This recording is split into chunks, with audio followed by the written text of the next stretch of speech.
This is the Business of Apps podcast, bringing you actionable insights from the leaders of the global app industry and the world's fastest growing apps. You can find more app news, data and analysis over at businessofapps.com. Welcome to the Business of Apps podcast. On this show, we invite app industry professionals to cover various topics. We promise to do our best to keep it both insightful but brief. In this episode, we have David Barnard, developer advocate at RevenueCat. David, welcome to the Business of Apps podcast. Thanks for having me. Looking forward to it. Great. Thanks for coming.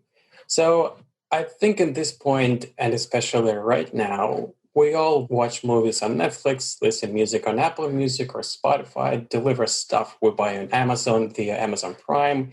We get all these services via subscription. Today, there are many apps that went subscription model, and it's become how many app developers make money with apps. But it's not that rosy as it may sound. Today, we have David to tell us about app subscriptions and why actually it's not that rosy. But as always on this show, keeping the tradition, let's talk about you, David, first. Tell us about yourself and how did you get involved into app development and what brought you to RevenueCat? Oh, wow. I'll try to make this brief since you did promise the listeners a focused, brief show. I can tend to drone on if given the opportunity. So I actually started app development 12 years ago. When Steve Jobs announced the iPhone SDK, I was kind of at a transition in my life and just jumped in head first. So I've been building apps since the very start of the App Store. I had an app within a month of the App Store being released, and I've been an indie developer ever since. And so then that actually led me to RevenueCat. I started putting subscriptions in my apps in 2017. And as you said, the parts of subscription that aren't rosy is the actual implementation part. So dealing with StoreKit and all the code around that. I actually don't code myself. I work with partners and contractors. And so the person I was working with at the time, he just beat his head against the wall with subscriptions. We had so many bugs.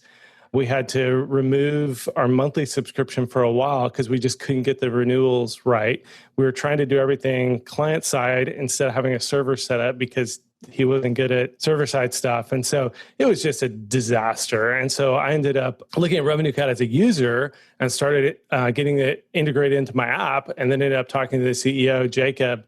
And one thing led to another. And so now here I am, developer advocate at RevenueCat. But then what's super fun is to actually still run my app business. So I'm a customer of RevenueCat, and I'm on the team, helping make it a better product for developers, helping developers use it better and better monetize apps with it. So, yeah.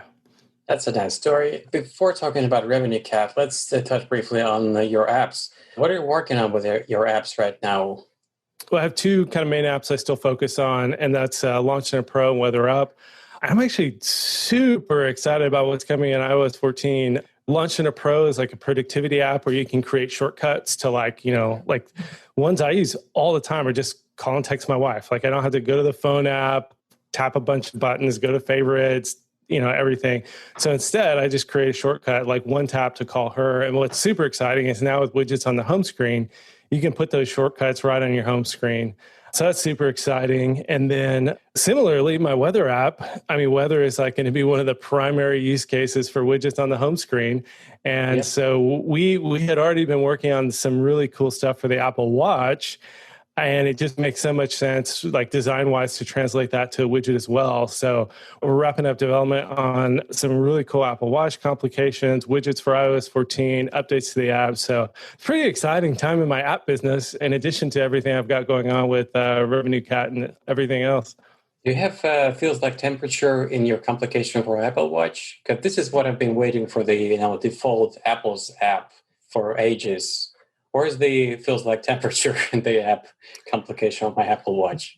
Yeah, I don't think we're going to get that in the 1.0 of our app. I will say, I have a competitor, Carrot Weather, that is incredibly customizable. That's kind of the thing about Carrot Weather that so many people love is like it's infinitely customizable. So shout out to him. And if that's exactly what you want, Carrot's perfect for that. We're kind of taking a little bit broader view, and we'll be launching it in the next couple of months. And I think it'll make a lot of sense when we do. But we kind of took a weatherman approach of instead of for the visual complication, instead of every hour on the hour telling you exactly what's happening, we kind of take a broader view like a weatherman would, just saying hey, it's going to be sunny in the afternoon, it's going to be rainy overnight, stuff like that. So for now, for the 1.0 of our Apple Watch, we're focused more on the broader picture versus putting the feels right on your wrist.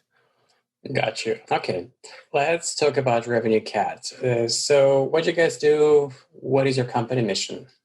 Our company mission, and this is actually the way it's written, is to help developers make more money. And that is our mission. So we're a platform for subscription apps. At the very basic level, we remove a lot of the complexity around integrating Apple StoreKit and Google Play services, or I forget exactly what they call it. But each one of those has so many quirks and bugs and hassles, and is challenging to write the code and implement. And then each of them also require server-side components to verify receipts, to verify user status.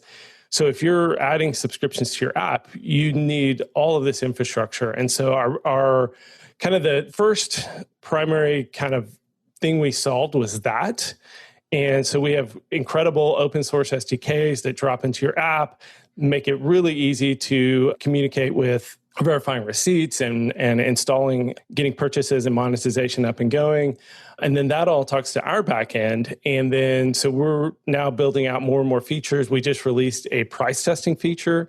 So you'll be able to not just A/B test, which one gets clicked more and which one made me more money, but we actually, because we have thousands of apps now on our platform, we have some really great understanding of renewal patterns and things like that. So we actually built a sophisticated LTV model, and that's the endpoint of your price testing, is which of these prices is actually going to make me more money, not just which one clicks more, but which one is more likely to retain longer and actually, generate better revenue. And so we're able to inform that LTV model with our aggregate data and really help developers set the best price.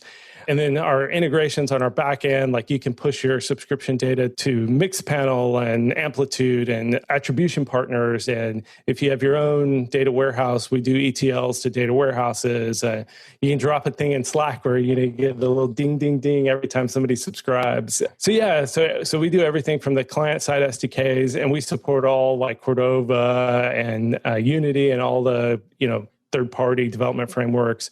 So the client SDKs, the back end. So we just kind of manage subscriptions for developers end to end, and then are adding more and more value along the way as far as just helping developers make more money.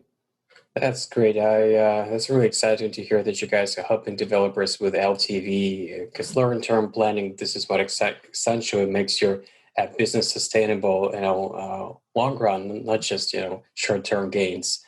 But I think it's not possible to not ask this question, because we've been living through this thing, all of us. How has COVID-19 influenced RevenueCat business? Did you have to change anything in your operations, the product itself? It's actually kind of interesting. We were already a distributed company. So I was hired remotely last September. We already had 2 or 3 remote employees when I joined. So by the time the lockdowns came and people started having to learn to work from home, we were 12 or 13 people, and only 3 or 4 were even showing up at the office at all.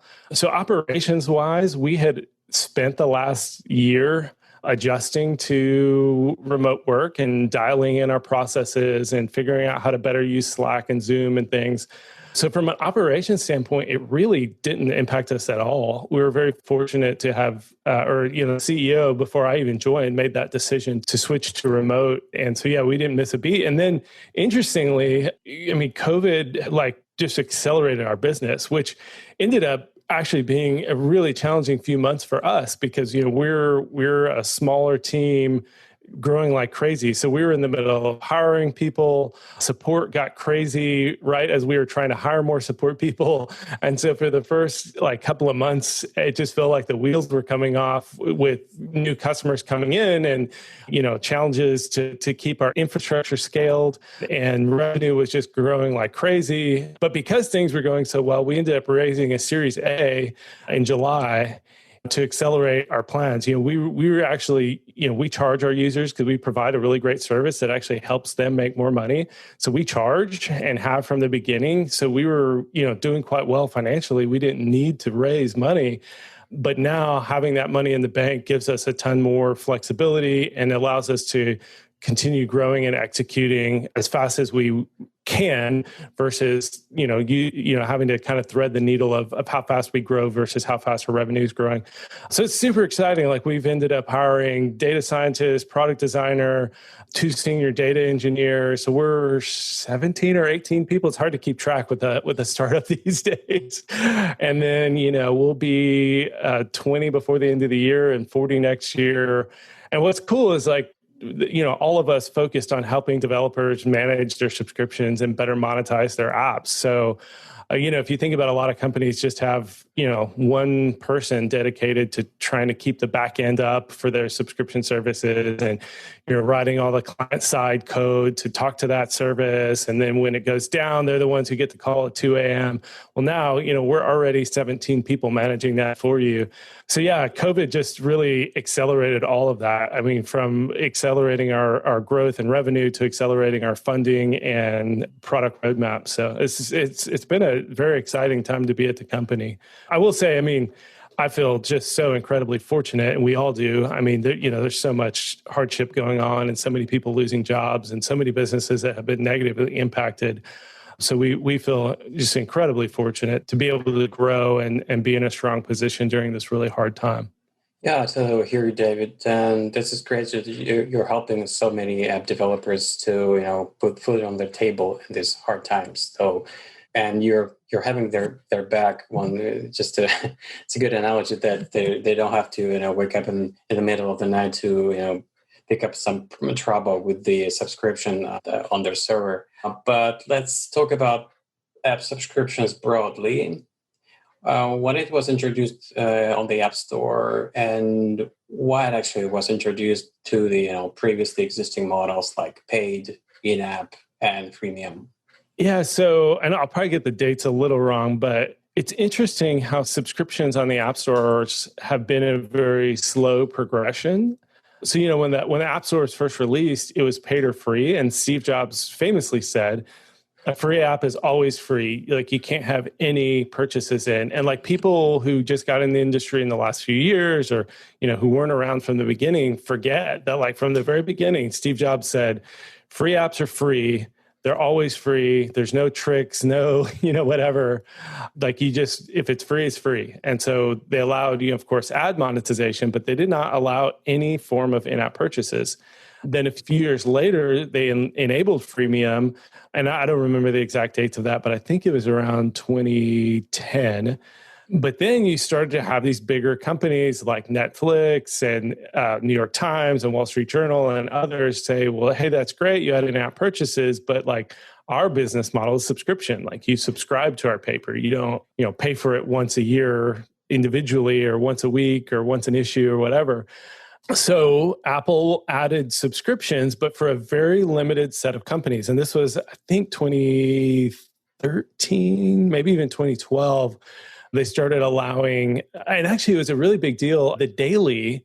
There was this app called the Daily. It launched with the iPad. So maybe it was 2010 when they added that. And it was the first subscription app on the App Store. I had totally forgotten that, but talking through the story reminded me. And it was this big deal. It was developed just for the iPad. This is back story. But anyway, so it famously failed. But Apple started allowing Rupert Murdoch? Yeah, Rupert Murdoch, exactly. Yeah, there was a startup kind of subsidiary of Fox News and a bunch of big developer consultants were on it, and Apple worked really closely with them. And so then New York Times and the Wall Street Journal, all of them got to do subscriptions. And then Apple opened it up to like fitness apps and certain other like apps.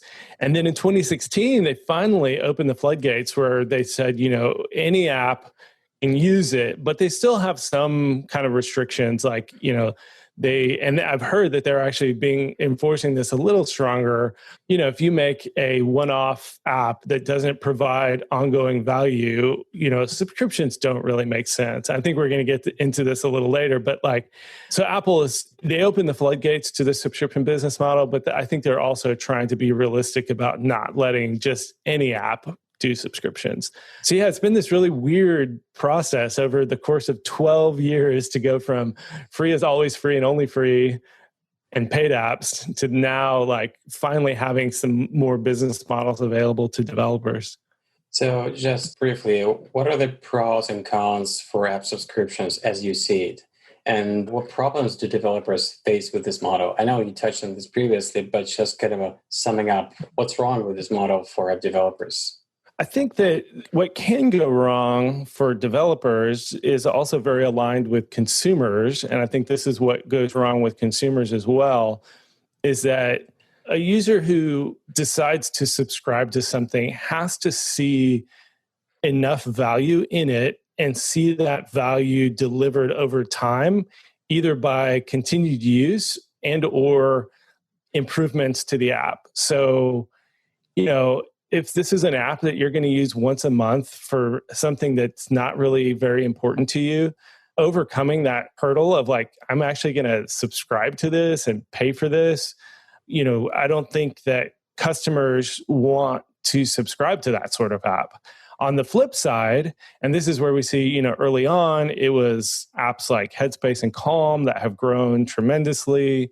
If it's something that's important to you and valuable to you, and the app is providing that consistently and something you use consistently that delivers value consistently, I think that's where the business model kind of matches up better. And so I think some developers who don't have that kind of app just think, oh, well, subscriptions is what what you need to do to make money. But if you do that and customers don't subscribe, then you're not making money. So you really got to match the value you're delivering to users and how that value is being delivered and the importance of your app to those users to how much you charge, but then also how you charge. So a great example of this, I had a mirror app. I actually sold it the last couple of years. And it's just, it turns on the front-facing camera, you check your teeth or put on your makeup or whatever. That app was a total fluke app for me. I didn't think it was going to do very well, but it ended up getting millions of downloads and hundreds of thousands of monthly active users because people do want to just quickly check their teeth, and launching the front-facing camera, switching it over, you can't zoom in and out. It's just not a good experience. But I would have never put subscriptions in that app. It's you're just checking your teeth. It had ads in it. And then I think it was I think at the end before I sold it, was a $3 in-app purchase to disable. And that was such a fluke of an app, in part because it was simple to build. It didn't require new features. I wasn't actively adding all these fancy new features. It's the job to be done was solved. It was done. And so I think, if I tried to add subscription to that, $5 a year or $1 a month or whatever, I think I'd get, I think it would actually perform a lot worse than it is currently performing because it's just not, what you think of. So I think that's where developers need to watch out, is having consumers in mind as they're doing it. And then like you said, we already touched on, as a developer too, the thing you need to watch out for is subscriptions are incredibly difficult to implement and get right. And you need to be verifying receipts. You need to ideally be storing those receipts server side. If you want to do any kind of win-back campaigns and keep track of the status of those subscriptions, you want to be pulling Apple's servers to check for receipt status. If you want to, tie it into your analytics where you can get better data, it's a ton of work to do subscriptions well. So again, it kind of goes back to if your app isn't delivering a ton of value and you're not going to do well with subscriptions, it's really easy to waste a month of development time implementing it and then realizing that it's not a good fit for your app, or you're just underwater, can't keep your head above water trying to get all the infrastructure implemented properly. Right, got you. So no matter how good model is, you have to be conscious about what exactly you're actually achieving and what's going to be a benefit of using this model in your app. No matter how hard you want to make extra revenue, if your app basically doesn't fit to this model, there's no any sense to spend your time, money, effort to plug this model to see down the road a few months later that it's not working. It just doesn't make sense. Real quick, you would probably expect me working at RevenueCat to be, yay, subscriptions, every developer should use subscriptions. But what's actually really cool is our business model is aligned with developers making more money. So we don't charge per user. I got in trouble with this with my Mirror app. Like the LTV was super low. And so when I tried to install services like Mixpanel, it didn't work for me because I was paying like $700 a month because I had so many users, but I wasn't making that much money. And so with RevenueCat, instead of charging per user or per API call or whatever, we have tiered plans that include a certain amount of revenue, but we basically charge less than 1% of revenue. And so if an app is not going to make any money doing subscriptions, we don't want you as a customer because you're going to tie up resources and support and you're never going to make any money. But if your app is going to be successful with subscriptions, we're totally incentivized to help you make as much money as possible, because the more money you make with subscriptions, the more money we make. So our goal is to optimize for the apps that are going to do really well with subscriptions. So I've discouraged developers. I have one-on-one office hours that I do for RevenueCat, and I've discouraged developers. I've been like, I don't think subscriptions is a good fit for your app because it's not going to benefit us and it's not going to benefit them. Why should they waste their time on it? So yeah, it's kind of a lot of people don't, view that revenue model. Like, why do you charge 1% versus API calls? But like, once I explain it, like, hey, look, like, it's a misaligned incentives. Like, you're going to create a worse customer experience for your users if you try and minimize your API calls to us. Like, you want to keep their subscription status updated so you're not locking them out of features that they have and all that kind of stuff. So anyways, it's and even as a user of RevenueCat, like having it installed in my apps, like I see that as a huge benefit. That's a great, honest approach, David. What are your plans for RevenueCat?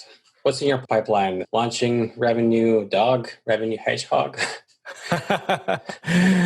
Well, obviously I can't get too deep into our product roadmap, but I think, if you kind of read between the lines of what we already are doing, and again, it's so fun that like our mission is to help developers make more money. So like if you think about where our product roadmap is headed, think about like, how can a developer make more revenue with subscriptions, right? So it's like retention. Well, that's a huge one. So like, there's some things in our roadmap focused around retention. This price testing is a huge one.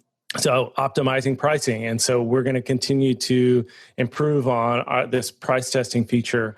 And we actually, as a bit of a hint, we actually call it experiments.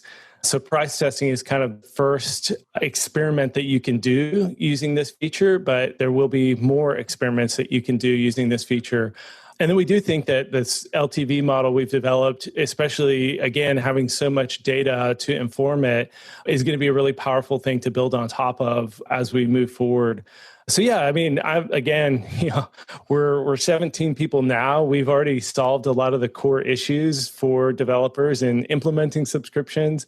And, we're moving quick and building really great tools. In the real short term, we actually are really focused on our dashboard. And, most dashboards are not subscription app oriented. They're more focused around, you have analytics tools, you have, tools like App Figures, and App Figures has some good subscription stuff, but we're kind of rebuilding our dashboard from the ground up to help developers be able to do deeper dive into the analytics of what's really going on with my subscription app. So both getting the like higher level things like what matters and getting a quick glance at, annual recurring revenue, monthly recurring revenue, new subscribers, cancellation rate, those kind of overviews are part of what we're working on, but then also giving developers the tools to like find the things that really matter, that they can actually make informed decisions, and that'll actually, again, improve the revenue, So yeah, we got a lot of cool stuff in the pipe, and more and more people joining the team to help us iterate on that. It's also super exciting to me to realize that, with 17 people on the team, we're probably bigger than the internal subscription team of any app developer currently out there. I doubt that Calm or Headspace or Lightricks or any of these, billion-dollar subscription consumer app companies have teams of 20 plus. If we're not bigger, we're actually closing in on that. And what's exciting is like, now any developer can get access to these tools that before were limited to these big companies who could afford to put huge teams on the project. So yeah, our roadmap's pretty exciting. That's awesome. Speaking of future, we're literally like a couple of weeks away from the iOS 14 release. And one of the major changes that it will bring on top of new features, all features refinements, IDFA will become opt-in. And so far, the range of takes I've heard on this change is really broad, from this is going to be an Armageddon to don't worry, everything is going to be fine, just relax. What is your take? Oh boy, I'll be honest, like during WWDC, my take was Armageddon, like the App Store's wheels are going to come off the bus. Then it slowly kind of tempered as I read more, talked to more people. I actually wrote a pretty comprehensive overview of kind of analyzing SK Ad Network and these privacy changes on the RevenueCat blog. And so as I did research for that post, I must have spent like 80 hours just reading it and talking to people and writing and taking notes and then collating those notes. So yeah, I've kind of like gone in waves of like this Armageddon, like, things are falling apart to, things will be fine and we're not even going to see a difference.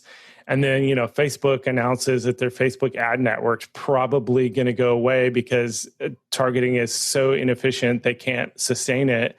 And I'm like, oh boy, like, it really, this is a huge change. It is a massive disruption. Ultimately, personally, I think it's fantastic. Apple is ushering in a new era of privacy-friendly user acquisition and user acquisition tracking. But what's frustrating is SK Ad Network is still just really half-baked. It's like Apple appears to, and I think it just makes sense, like if you think about incentives, they want user acquisition to be efficient. They want developers to be able to acquire users. And in fact, honestly, they want developers to be able to acquire users as efficiently as possible so that less money goes to Facebook and more money goes to the developers and to Apple. So that the less developers are paying Facebook, the better for Apple. So they're really incentivized to make user acquisition efficient and good for developers. So SK Ad Network attempts to allow measurement and some level of return on ad spend calculation and that sort of thing, but it is just really half-baked. So there's been rumors the last couple of weeks, and so I don't know when this podcast is going to go out. Maybe it'll be announced already, but there's been rumors that Apple is going to delay this because it really was, it's like there's a nuclear bomb just kind of floating in the sky headed toward the ground, and we're all kind of having to figure out with it still in the air, like what's going to happen when it lands, how far away do we need to get to like stay safe.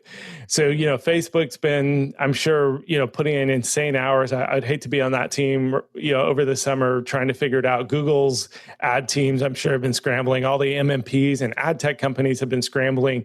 And I think we just need more time. I think it's too important for Apple to drop this bomb in a way that disrupts the industry or in a way that causes immediate upheaval and pain that wasn't necessary. So they obviously want to disrupt the industry. They want changes in user acquisition, but what they want is for it to be better for user privacy. And so if they drop a nuclear bomb versus a smart bomb. It's like they need to get smarter about exactly how they're doing it so that it doesn't just decimate everything, because that's not in their best interest. Like I wrote in my post that this risks a contraction in App Store revenue. So, paid user acquisition powers so much of the App Store economy. And so, and even when you think about organic installs and App Store search and all those kind of things, well, so many of the apps that show up high in search, they show up high in search because they're also doing paid acquisition, which pushes their conversions and downloads, which signals to the App Store search algorithm that it's a good app, so that it goes higher in search. So even organics and Apple features apps as they see that they're doing really well. And so you can show Apple how good your app is by buying users and seeing those users convert and dialing in those kind of things. So paid acquisition is even though it's only one user acquisition channel, it really helps to feed all the rest of the user acquisition channels. And it's the only one that's like reliable. Like you can pay to make it happen. Like you can't force somebody to give you press. You can't force Apple to feature you. You can't force your way to the top of the search results. You can't, none of that is guaranteed. You can't force your users to refer friends and everything. And so it's like, you can pay money to buy users. Maybe it's not efficient, but you can pay money to buy users. So anyways, I'm kind of going maybe a little too deep here, but paid user acquisition is incredibly important to the App Store economy. And if Apple indiscriminately just destroys the entire infrastructure behind it, I think that's going to cause unneeded disruption. But ultimately, in the long run, shifting from the invasive privacy violations that are currently used to measure return on ad spend, I think is going to benefit consumers and ultimately end up reshaping the industry in positive ways. But they need to give us a way to better measure. They need to improve SK Ad Network. They need to, give clear directions to MMPs and to developers as to, exactly how this is all going to play out. What's going to get rejected? Where does fingerprinting fall in? There's just so many open questions, and they're not publicly being very communicative. Even if it sounds like they talk very closely with people like Facebook, and I have no idea if the MMPs have an audience with them or whatever, but publicly, we're not getting a lot of information from them. So I hope they delay it so that they can give us better information, so they can improve SK Ad Network, so that we can all, as an industry, work together to usher in this new privacy-focused user acquisition without destroying things that don't need to be destroyed. Right. So they have great intentions, but it needs to be done right to, cause less harm as it seems right now. Because, everybody are scrambling and seeing where this bomb on the parachute is going to be dropped precisely as you said. All right. Now we're in the part of the show where I'm asking a few quick questions to my guests to get a better picture of who they are. So, do you remember your first mobile phone? I was reviewing these questions late last night with my son. And he was sitting around, and I needed to do it before, I went to bed to think through this stuff. And so this was a funny one because he was like, what was your first mobile phone? He's 11 years old. I'm 41. My first mobile phone was, I don't even remember the brand or whatever, but it was 1997. I was going off to college. And so few people even had cell phones at that time. I got a pretty high paying job. So it wasn't like my parents were just, footing the bill or something. I got a pretty great job in tech. So it's 18 in 1997 and got this crazy, it wasn't those old, massive phones from the early 90s, but it was a huge compared to modern mobile phones. So yeah, it's been a long time for me. All right, that's a nice story, nice memory to recall. What new app technologies are you most excited about? Being a developer, I think you should have some technologies that you're actually waiting for to be released in, upcoming iOS releases. We kind of already talked about this because I'm super excited for both my apps, but I think the widgets on the home screen and even just the new way the widgets are built with Swift UI and better facilities for updating them and stuff like that. I'm super excited. And as a user too, like I've already got iOS 14 on my phone, and I think the home screen widgets are fantastic. I'm personally also very excited about the privacy changes. Like I've had limit ad tracking on my device forever.